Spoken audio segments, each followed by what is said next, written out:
Tad, kad skandēja Latvija, tad tomēr tas patriotismu vilnis, ja tev pārņem un sajūtas ir tiešām fantastiski un skudriņas skrien pāri visam ķermenim. Vai kāda īpaša mūzika klausies pirms spēlēm, kas tevi tā kā uzmundrina un noskaņo? Man ir savu playlistu, kur ir gan roks, gan latviešu mūzika, gan reps kaut kāds, bet tagad ļoti iecienījis īstenībā Amerikā. Mēs braucām uz spēlēm, visu laiku klausījāmies Linkin Park. Kas tavuprāt veido labu hokeistu? Noteikti, ka tas komandas gars, pirmkārt, hokejs ir komandas sporta veids, hokejistam jābūt gudram, nevar skriet pa galvu, pa kaklu.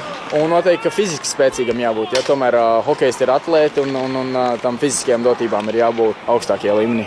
Kāda ir sajūta spēlēt ar izcilajiem hokejistiem, Daugaviņu un tādiem vārdiem? Milzīgs gods tomēr. Es atceros uzaugu skatoties viņus TV ekrānos un tagad atrasties vienā ģērbtuvē, vienā komandā spēlēt. Prieks viņus vērot, prieks no viņiem mācīties un liels pagodinājums. Vai ir arī kāds fanu sauklis, kas tev visvairāk patīk? Kad tu atrodies laukumā, tu it kā nedzirdi, kas mēs izslēdzam to troksni, kas ārā notiek, bet